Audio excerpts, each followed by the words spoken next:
I think that luck is about taking as many opportunities as you're given. You don't necessarily have to know where it's going to lead. And it's so easy to say no afterwards. There's another podcast called How I Built This. And at the end of that podcast, he asks, how much of your success do you attribute to luck and how much do you attribute to hard work? And that question really frustrates me because everybody is lucky. It's the no-brainer. But I think that the people who are the most successful are ones who are able to take the luck that is given to them and actually act upon it. And that to me is more important than any individual skill that you might have.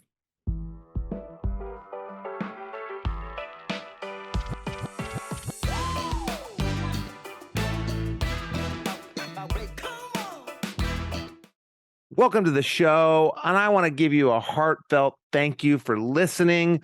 4 seasons, all these episodes. It's our last episode of the season. We're going to be taking a break till January when we get started again, and we've got a great one. Rob Halvorsen is here today, and he is trying to change the world one niche at a time. He was at Dartmouth. He's had unbelievable jobs, and now he's got a medical device startup company. He's going to talk about his life of excellence, how he got that great job, and then jumping out of it and risking entrepreneurship. We're going to spend a lot of time on how to do it, why to do it. This episode's packed with little hacks. Welcome to the last show of 2023. Thank you for listening. Tell all your buddies. Welcome to the Edge of Excellence. Well, Robert Halvorsen working at home today in his startup near the beach, working his butt off. Thank you so much for making some time to share your insight on how to become an entrepreneur and go out and get it done after a much less than mediocre education. Welcome to the show and welcome to the Edge of Excellence. Thank you so much, Matt. It's a pleasure to be here. Well, I appreciate it. We're going to start off the way we always start off. Robert Halvorsen, what is your definition of excellence? I think for me, there's 2 facets of excellence. You can look at excellence externally and internally. So externally, excellence is typically defined as being better than your peers, those who are around you, which I think is meaningful in some contexts like sports or financial success or, whatever academic success. But I think the more interesting definition of excellence is within yourself. And if you are doing something, regardless of how good it is relative to other people, if you're doing something better than you did the day before, I think that's excellent for you.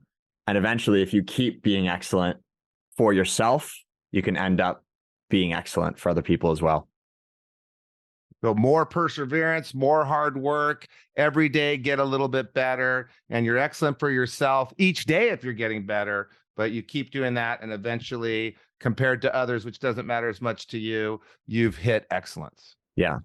And I don't know if you're listening right now in your car on 1.5 speed, but this is the one time I would say to slow it down. We got this Dartmouth education. You can tell by the vocabulary. Slow your speed down so you can learn how to talk proper English, not from me, but from Robert. Well, we're going to dive into your life, but what we're looking to get to is Robert had some pretty good jobs, went to an Ivy League school, had life made.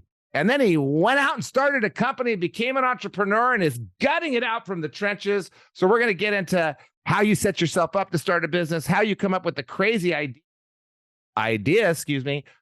he has of making preloaded syringes. What the hell is that? And how you make that jump from working for mega corporations for mega dollars to following your passion and putting it all on the line. But before we get there, before we get to pre-filled syringes that are smaller, cheaper, easier, changing the world, getting stuff into the third world, I'm sure we didn't talk about that. We're going to go way back pre-Dartmouth to high school life, and you're there in Ponte Verde Beach, Florida. It's almost your 10-year reunion, class of 2013.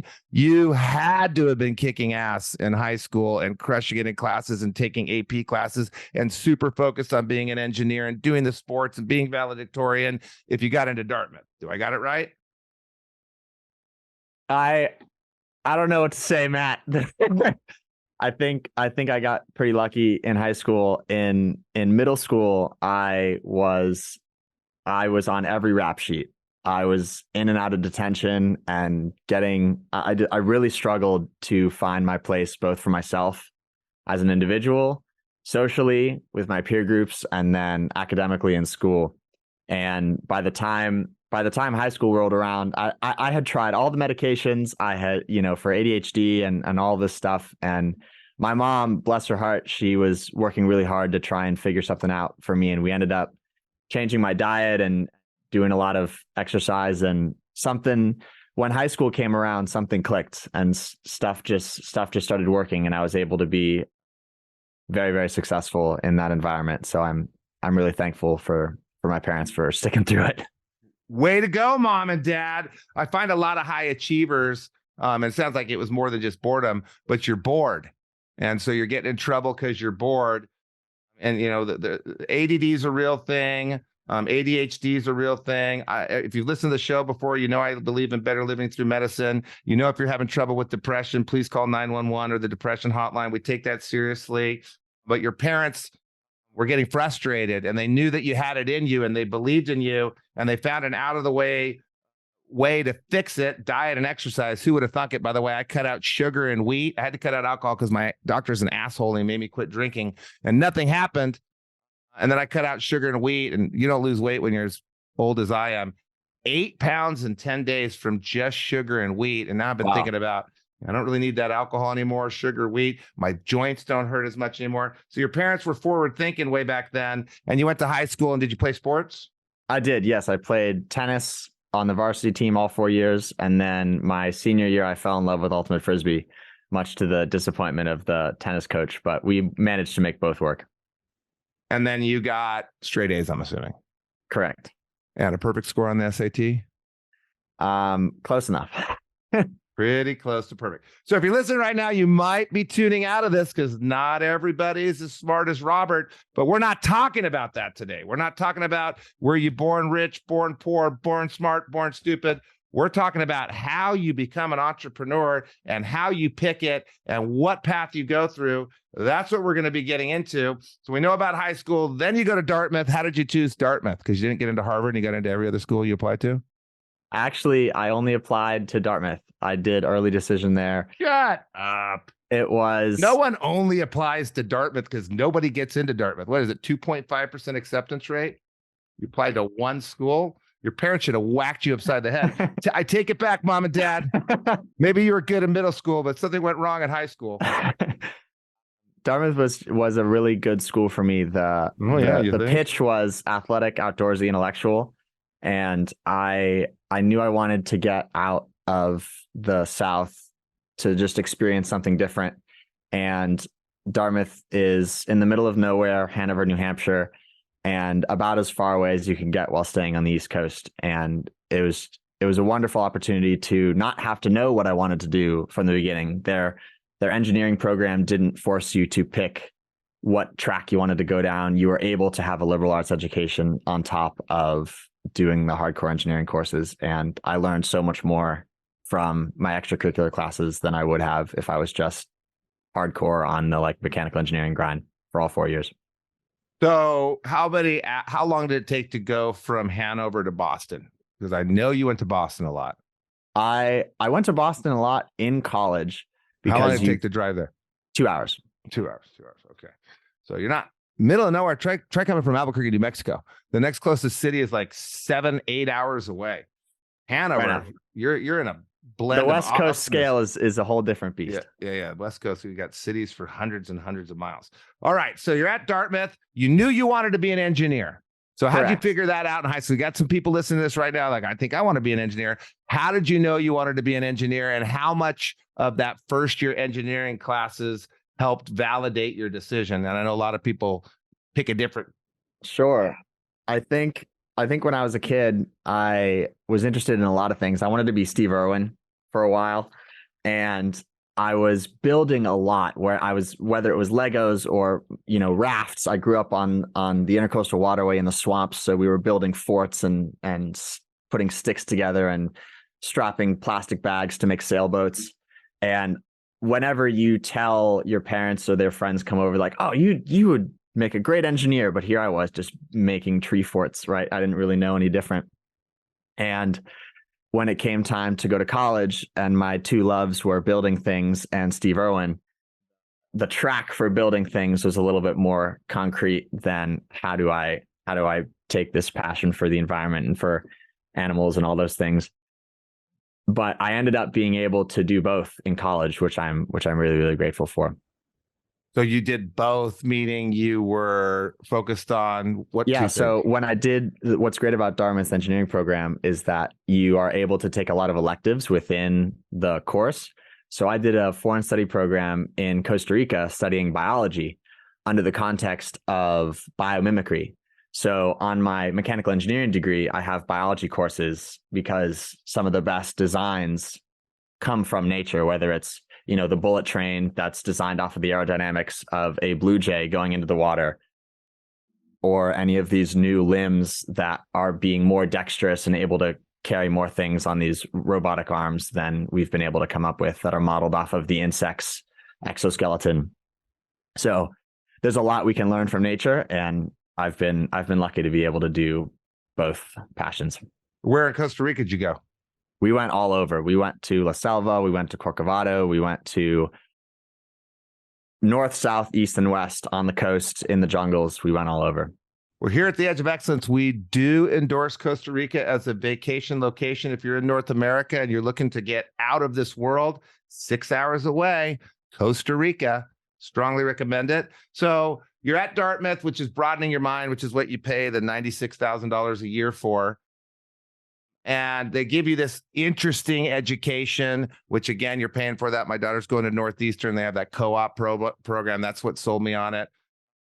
And you get done, you got your engineering degree, and you decide to stick around and teach at Dartmouth. You stuck around for a year as a design fellow, but you're teaching entrepreneurship, which is so funny. You've never been an entrepreneur. You don't know what the fuck you're talking about. Oh, I can't say that. Hold on. Take the fuck word out.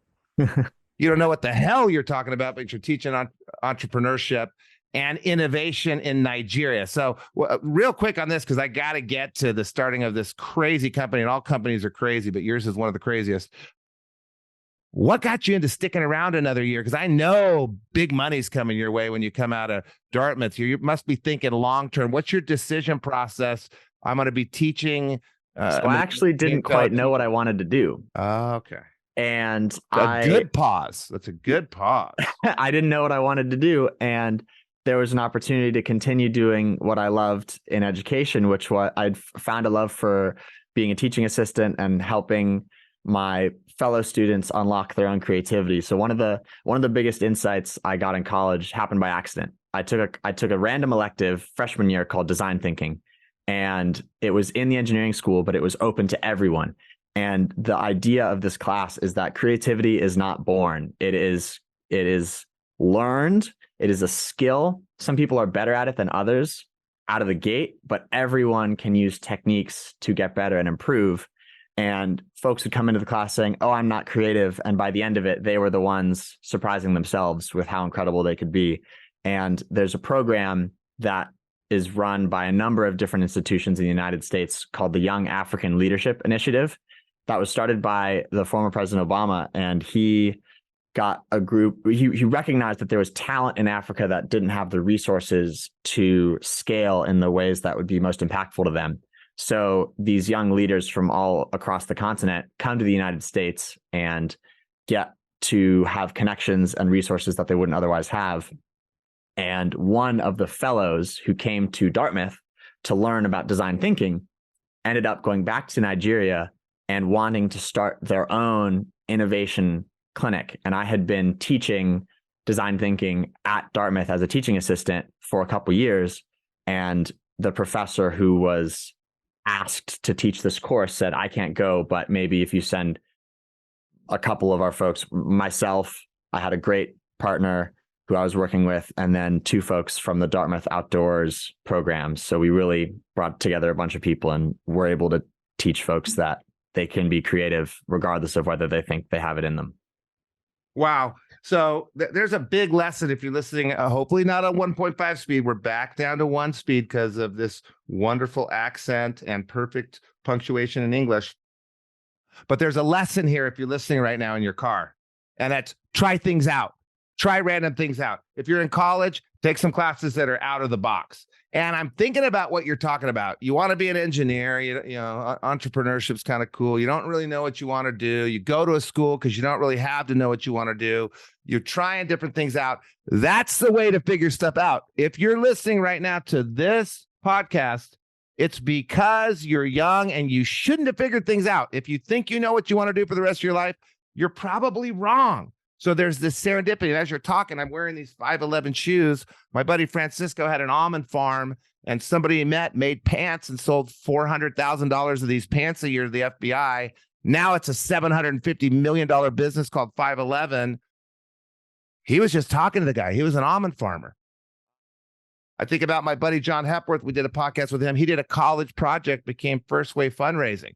And if I go through, most of the people I know had no idea what they were going to do. Usually, like I wanted to be a lawyer. I went completely the different direction. If they do know they want to be an engineer, they don't know that they're going to be making syringes. And we're going to get into these syringes in 1 second. So you take this class. It's a design class. Next thing you know, you're teaching design thinking and serendipity. So I'm guessing that part of your life process is to talk to people, ask questions, listen, deliver value. I just did an interview with the CFO candidate right before this. Never asked me any questions, tried to deliver value, and kept telling me stuff that was so basic that we're already doing. She will never get hired. Ask questions, listen, deliver value. So you're following that process, and you're taking these opportunities because you don't know what to do, but you're consciously thinking, I'm going to try this out because it might lead in a direction, or are you thinking, I'm just going to try this out, I don't know the direction? I think that luck is about taking as many opportunities as you're given. You don't necessarily have to know where it's going to lead, and it's so easy to say no afterwards. There's another podcast called How I Built This, and at the end of that podcast, he asks, how much of your success do you attribute to luck and how much do you attribute to hard work? And that question really frustrates me because everybody is lucky. It's the no-brainer. But I think that the people who are the most successful are ones who are able to take the luck that is given to them and actually act upon it. And that to me is more important than any individual skill that you might have. So I'll add to that. Luck is also about being prepared.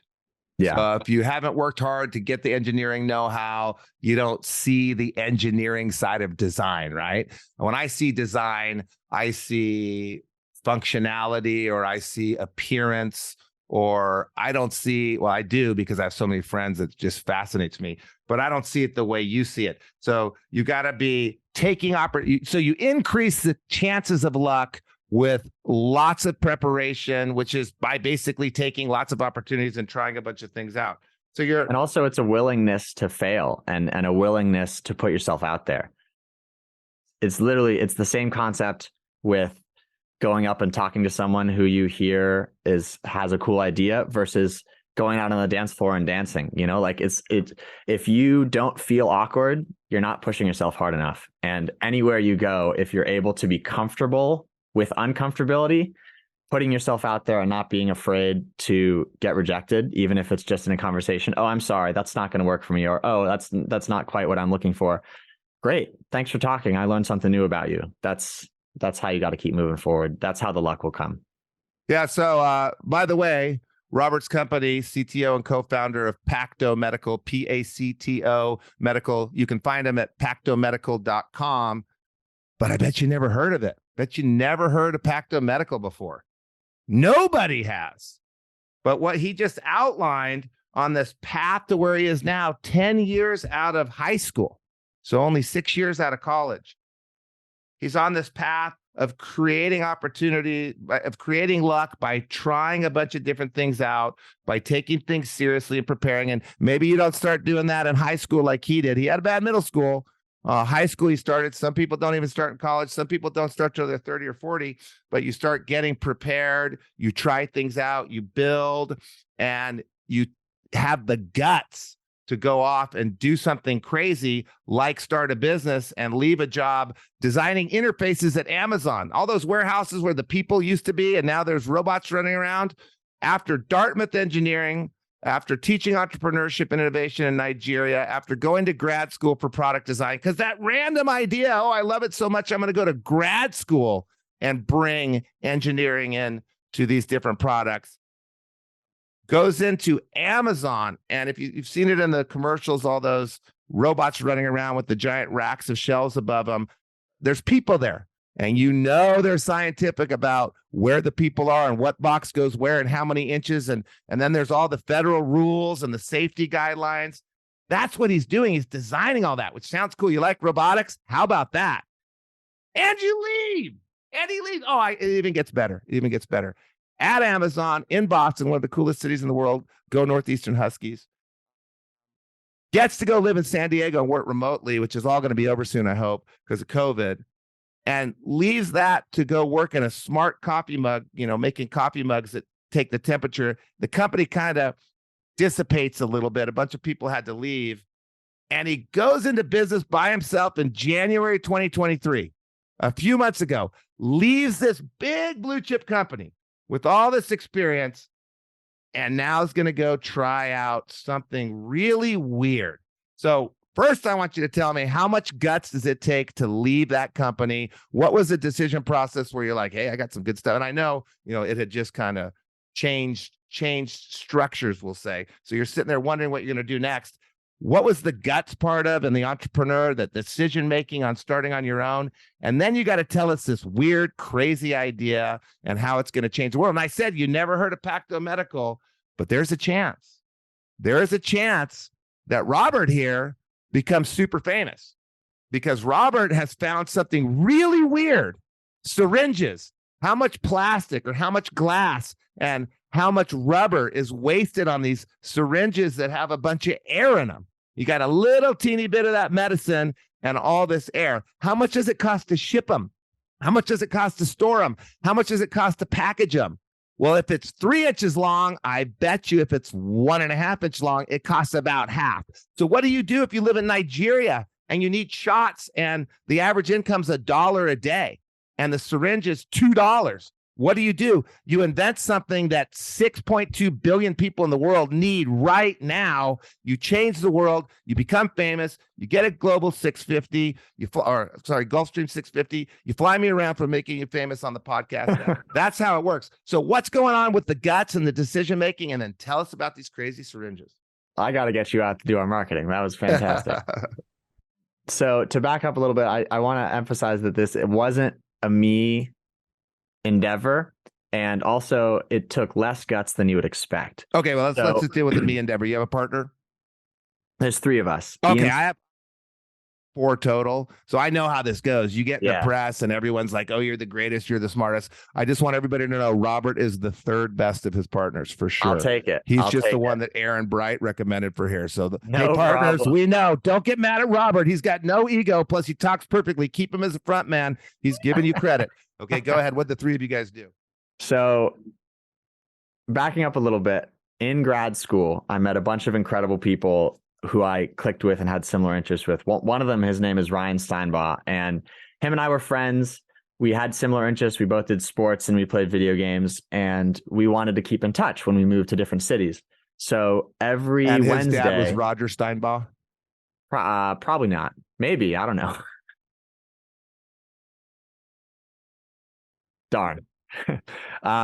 And so just to keep in touch, especially over the pandemic, we started calling each other every week. We would play video games, catch up, or we would try and invent something. We called it Scheming Bros. And we had a bunch of different ideas. We were both getting What a horrible name. Oh, yeah. Scheming Bros. It was just between the 2 of us. Glad you didn't copyright that name. No, we didn't. This is a personal endeavor. And we were just having fun. We tried to invent a couple things for baseball to stop sign stealing. And we were looking all over the place for different ideas. And we would spend a couple months churning on something and then go on to something else. And then Ian Spears, our 3rd co-founder, out of the blue, called me and was like, hey, Robert, you like engineering stuff. I've been in sub-Saharan Africa for the last 5 years doing public health work on the ground. I have a bunch of ideas for things I think I can improve, but I have no idea how to make them real. Can I pitch you on some ideas? And I was like, yes. So we got on the phone and he talked to me for a couple hours about all the different things that he found when he was working with AmeriCares and other organizations down there. The backpacks that they carry the medication in, the bicycles that they take them to and from, the ice packs that keep the cold chain cold, the pre-filled syringes that are few and far between because there's not enough funding to get these syringes, but they're really, really important medically. They reduce a lot of injuries and they have a lot of medical benefits. And he pitched me on all these ideas. And the one that seemed the most concrete problem to tackle was that these pre-filled syringes are too bulky. They are too expensive to ship. And when they arrive, they can't fit in a lot of these medical bags in the last mile. So I called up Ryan after my talk with Ian and I was like, hey, Ryan, I think I found us an idea that we can actually work on. All of these schemes that we've been doing were just kind of fun, but this one I thought could be real. So Ryan, Ian, and I, for the next year, all of us had full-time jobs. Ian was in grad school at Harvard in the public health program. And we were just working on this on our spare time. And every step along the way, our idea was validated where, oh my gosh, this is brilliant. We talked to a nurse. I hate it when they overflow. We talked to a supply chain manager. Oh my goodness, we could save so much if we put it into the smaller package. And we did a patent search and it seemed like no one had really come up with an idea as simple as this before. And so by the time last January rolled around, we had some prototypes. We had done a pitch competition and done very well in that. So the next logical step was, we can get some more funding and we can actually make this real. Every step along the way was sequential. We first thought, we'll sell the IP and that'll be it. And then the next step was, maybe we'll make a component and then sell it to this other company. And then the more momentum we got, the more we realized how much was possible for us to do. So when I got laid off, it wasn't a scary decision for me to go work on this. It was the next logical step because we had momentum and it just made sense to continue. Ian's idea probably to sell the IP, Ian's idea to build a prototype and sell it. Was it Ian driving, let's not go all the way, let's sell it when we can? Was that Ian? So we make a great team together because our personalities are very different. I am very forward thinking. I have crazy ideas. I say, go, go, go. And Ryan, who has a very similar background to me, very similar engineering background, he is very meticulous. He's very good at finding mistakes and very good at making sure that what we're doing is low risk. Ian is very good at maintaining excellence. We use this word on this podcast a lot, but if he has something that is going really, really well, he's incredibly good at maintaining that level of quality that is required to keep it moving. So between me, who's a pusher, Ryan, who is a puller, and Ian, who is a maintainer, we have a really, really good balance on our team. And was it Ian's idea to exit? Was it Ian driving the exit strategy the whole time? I think all of us, when we began, it was least scary to say we'll sell the IP, right? If your kids who are working full-time jobs, 3D printing things in your bedroom, you're not thinking about competing against the world's biggest pharma companies, right? You're thinking about an early exit. And then the more we worked and the more validation we got from investors and from supply chain people and from physicians and nurses who we would talk to, the more we realized that it was possible for us to be bigger than just an idea boat. Where'd Ryan go to school? He went to Carnegie Mellon. Okay. I met him in grad school, and then Ian and I went to Dartmouth. We were friends since freshman year. We just happened to be friends all throughout college. Okay, so let's break this down. So first of all, you're contradicting my previous episodes where I say that the Harvard guys think differently. And you heard a lot of that if you're in your car listening. I hope you're not on 1.5 speed, just this episode. Go back to 1.5 next episode. The Harvard guys think differently. They build to sell. Most people, when you build a business without ever thinking about selling. And I didn't build a business to sell it. You're not building a business to sell it. We build businesses to change the world. But you might as well think about your exit strategy when you start.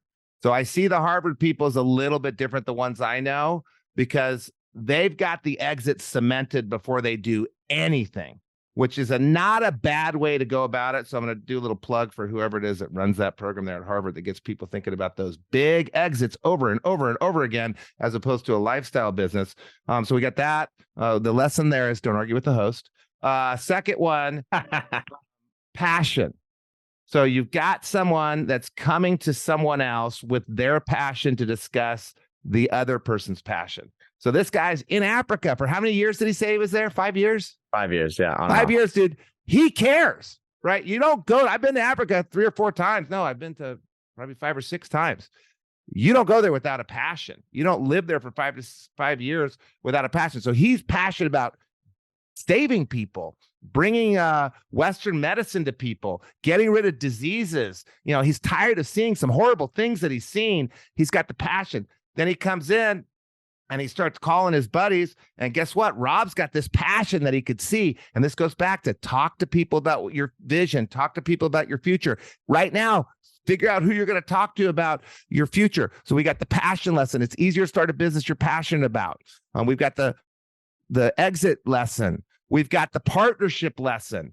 3 different types of partners. Now, me and my partners, we're all exactly the same. So we've got to hire out for that person that's low risk, because none of us are low risk. We got to hire out for that person that's the perfectionist, because all 4 of us are go, go, go. And it's called driver on this show, because we use the disc. Episode 7, I think, is the disc episode. Go, go, go. You can't have 4 go, go, goes. So I would never change my partners. We've been partners for 31 years, but it's interesting that it worked out because we're all the same. You found people accidentally, serendipitously again, that are different. And I'd throw out the 4th one I got from that. How do you start a business? Lots and lots of ideas. Not 1, not 2, not 3, lots of them. And then you test the idea. So he's testing to see if there's any patents. He's testing to see if someone else thought of it. Why waste a year inventing something that somebody's already invented? And then he's testing the market with conversations. That's how you start a business. You model the financials and test it. Model the financials, test it. Build a prototype and test it. But I just got to ask you, who makes syringes now? And why the hell don't they make one half the size? And why did you choose pre-filled? There's got to be something in pre-filled. And I would be scared of these guys just going, okay, shrink the machines. We're going to make smaller ones. So the big players are BD and Nipro and a couple others. The syringe I'm holding right now is from BD. And we don't call them players. We call them strategic buyers. The big strategic buyers are, go ahead. Thank you very much. The big strategic buyer, I'm going to hire you again for. By the way, they can't see it. You're listening to this. You haven't seen the dude. This is like the all-American. You better be thinking about buying this company. I want in on that. I want in on that friends and family round. And I know you're having a hard time raising money. I never gamble on businesses. I would gamble on you. But go ahead. I'm taking that to the bank. Yeah, I know you are. So how did you pick this? I mean, why isn't BD whatever? The reason I think it hasn't been done already is because this works well enough for the biggest markets. Hospitals in America and Europe use these. They pay a bunch of money for them. BD makes a bunch of money and they work. What I've found from talking to investors and talking to folks at the Gates Foundation and people whose focus from the beginning is low resource settings, that higher resourced companies and investors will look for an exit quickly, to your point about the other guys. So quick exits means high profit margins, and high profit margins means spending in areas that can afford it. So once you come up with a product that works and you have a good margin on, you're not going to spend all those extra hours reducing cost because it already works. But when we started in Liberia, is where Ian spent most of his time. When we started with Liberia, we started with the need in the low resource community. Then the idea came from the ground up. And that's when we were able to see the opportunity where if you're starting from the top down, you might miss it. And there's another lesson in there. If you're fighting the big boys, You've got to find the niche. And there's niches that they're not going to play in. It's not worth their time, but they need to be filled. And you know what they're doing? They're waiting to listen to this podcast because they want to know who is filling that niche. So they wait and they watch. They know their market. They're geniuses. They got lots of Harvard and lots of Dartmouth in their business, analyzing, suggesting, strategizing. They are purposely leaving these niches alone because it's not part of their strategy. It's not part of their business model. It's not part of their growth plan, but they know someone else is going to do it. And then they're going to go buy them. And that's what's going to happen to Robert here. And it's also going to happen to Ryan. It was his idea. And it's going to happen to Ian because it was his idea to exit. And he came up with that whole plan because he went to Harvard. So you found a niche that no one's playing in. They can play in it. They can play in it easy, but they're not going to recraft their machines. They're not going to spend the time, the money. They're not going to build a whole new sales force in a different market because they understand core competency because they're geniuses. And core competency came from Harvard. That's where the concept came from. Pralat and Hamill. So they know that. And they're letting you do this. And they're watching. They might even invest in you. Why pre-filled? So pre-filled, there's two directions. Smaller niche, isn't it? It's a smaller niche, isn't it? Well, first of all, pre-filled syringes have a ton of health benefits. You have a lower risk of needle stick injury because you don't have to transfer from a vial or an ampule. So there's fewer pieces of medical waste. And the amount of precision that you can get from a pre-filled syringe is a lot higher because you don't have to overfill a syringe that you pull out of a vial. And when you have the medication already loaded, the amount of training that you need in order to access this care is a lot lower. So you can send this out to everything good for third world. Yes. And then also from the top down, if you're the CEO of a medical company or a hospital and you're looking at the rates at which your nurses are administering medication and using resources, these are less expensive from a material perspective. These being the big ones. Excuse me? These being the big traditional syringes. Yes. Yeah. A pre-filled syringe is better in almost every way than pulling medication out of a vial, except for the fact that it costs more to ship. So the CEOs want to transition everything into pre-filled. That's why right now the market for pre-filled syringes is about $8 billion, and it's projected to grow 10% year over year for the next 10 years. So not only with Pacto are we trying to convert existing pre-filled syringe people from the old technology to our technology, but we're also going to create an environment where we can bring in new customers who didn't use pre-filled, who are now able to afford it. So we're going at it from two directions, and it's pretty exciting. Wow. Yeah, I mean, this is game-changing stuff here. And how do you change the game? One niche at a time. And I don't know if you're listening, if you're really paying attention here to the Dartmouth education you're getting for free, there is on deck 3 or 4 other products for not the random industry, for the medical industry, because they understand core competency. They've got the same customers in the same countries with the same salespeople in the same offices and the same. So they plug in those ice packs and that other stuff that Robert was talking about a few minutes ago. And so you leave, you start the business, and I know you're consulting on the side, which you can do if you're successful. And I love consulting as a backup job. If you want to be a stay-at-home parent, you could be a consultant and start to phase in hours as you see it. You got to have, again, excellence is trying lots of things, but you got to be prepared. You can't just be a consultant with no experience. You got to have the experience. So he's doing that on the back end, so like so many entrepreneurs do, creating income while he runs his business, not taking a salary, but you better be booking a salary. The company needs to owe you a salary. Better put that on the books. When people start investing, you need to get all that money you loaned them in your $250,000 a year salary back, and so do the other guys.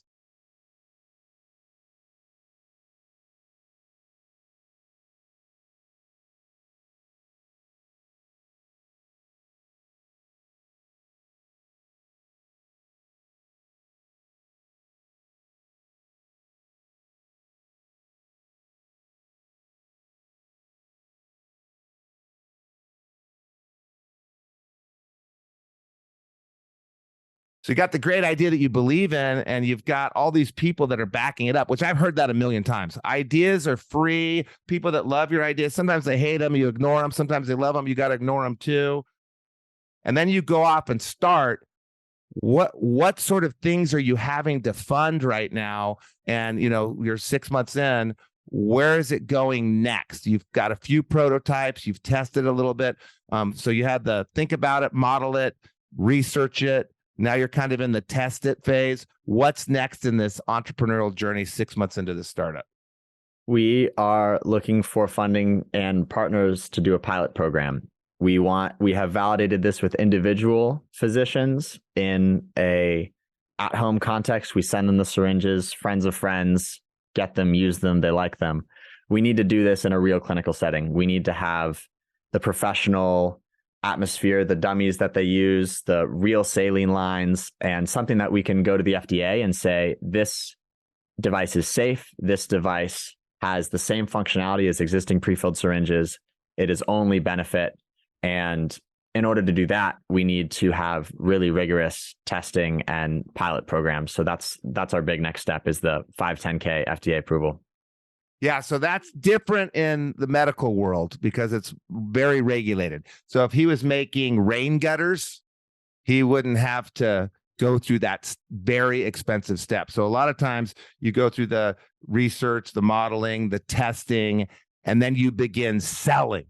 You test your model. Unfortunately, in the medical business, people can die.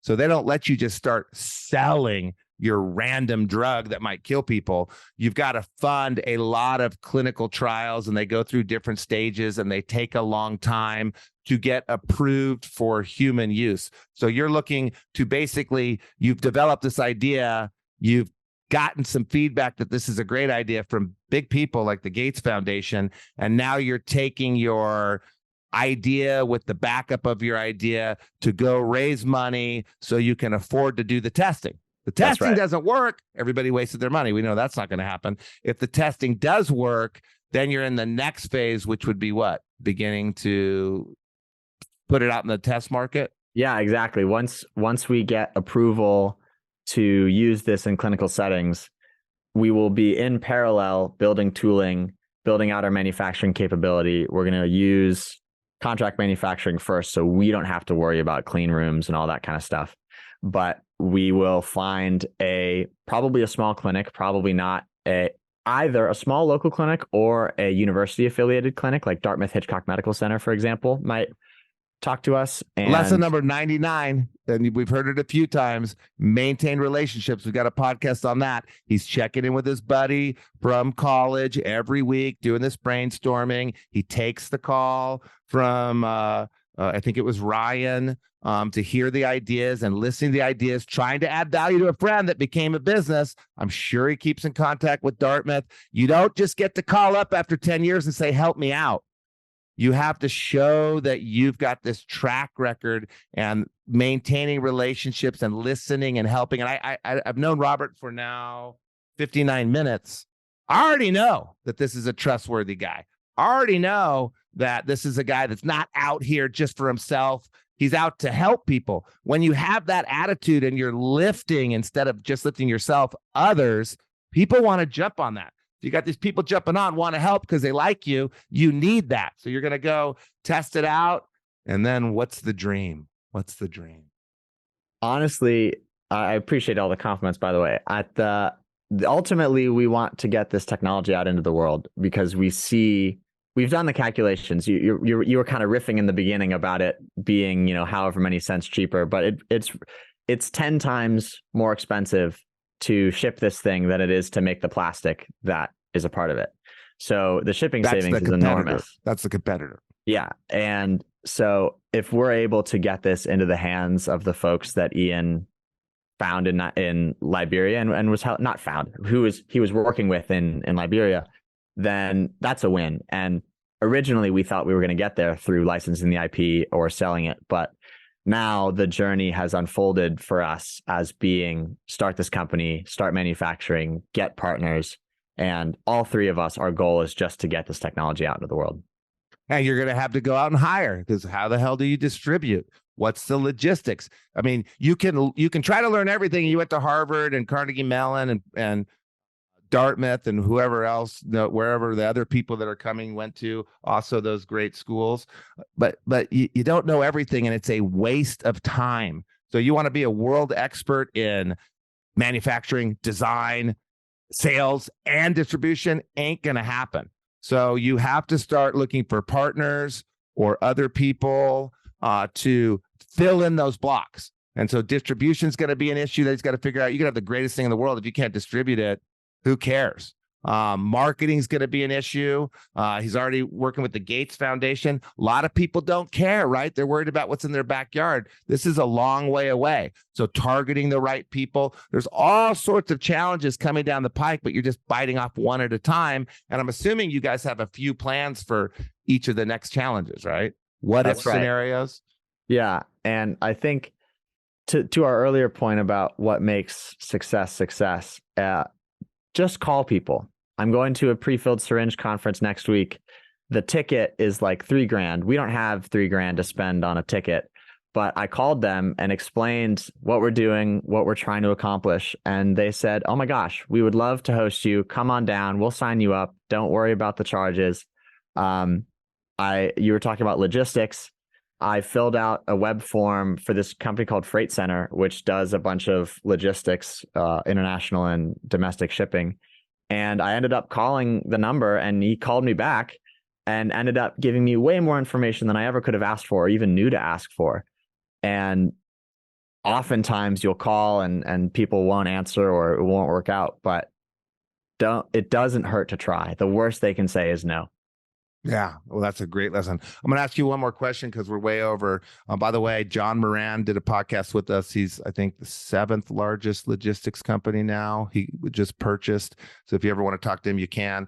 And I'm going to hook you up with Andrew A. We'll say his name is Andrew A. Maybe he's listening to this podcast right now. Andrew A. Is this a guy to invest in, you think? Because Andrew A. is a big investor in this arena. So I'll hook you up with that because your net worth is your network. Your net worth is your network. You can edit that if you want. But I got one last question for you. Some point in time, you did something that you were like, hated the fact that you did it. You were so bummed. You made a sacrifice. For me, I didn't go to Spain and I stayed and started this stupid painting company as a college student. What's a sacrifice you made that you look back and you go, thank God I did that back then, because that is setting me up now?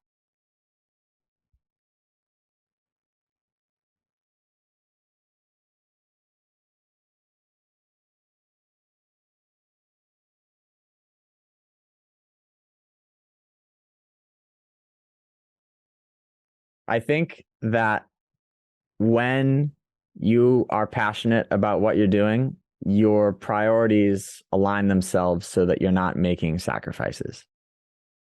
I love athletics. I love spending time with my friends, both at night and during the day.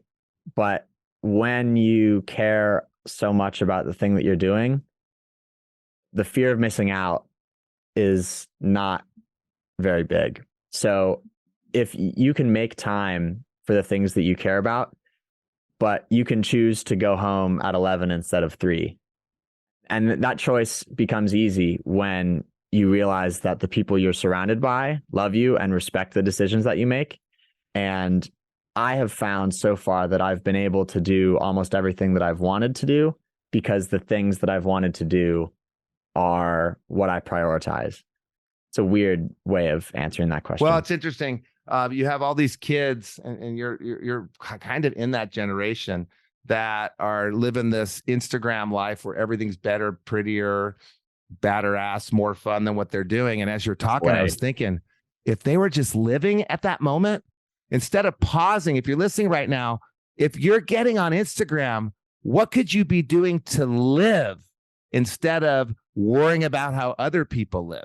If you're living and loving the life that you've been given and you're just so deep into it, you don't have time for Instagram.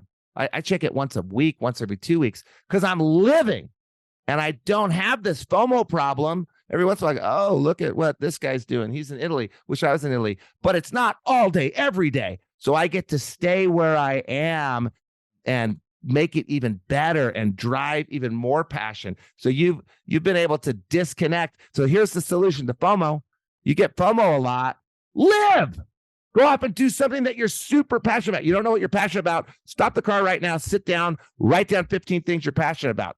do that every day for a week, you're going to have some of these ideas. And maybe you're going to go work in a different company. Maybe you're going to start a company. Maybe you're going to go work for a nonprofit. Maybe you're going to Africa. But you got to think about, what can I do to live? So I'm not concerned about FOMO. I was going to disregard your answer and throw a yellow flag. I ran out of yellow. Oh, I've got one right here.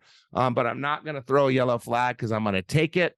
If you love what you're doing, the things that you're skipping aren't sacrifices. You get to keep doing what you're doing. Well, Robert, this has been fascinating. I know we're going to hang out a little bit more. I'm happy to help you with some connections. I'm super passionate about this crazy little weird business that might change the world. There are going to be kids and adults not dying because the medicine has the right amount in the syringe. They're not getting an overdose, or they get the medicine that couldn't have been there, or the medicine is refrigerated because it fits in a refrigerator and it wouldn't before. This is going to be something crazy. We're going to all gamble on Robert. Robert, thank you for your excellent punctuation and vocabulary. Thank you for not using any cuss words, which made me look bad. And thank you for coming on The Edge of Excellence today. You're welcome. Thank you so much for having me. This is a lot of fun.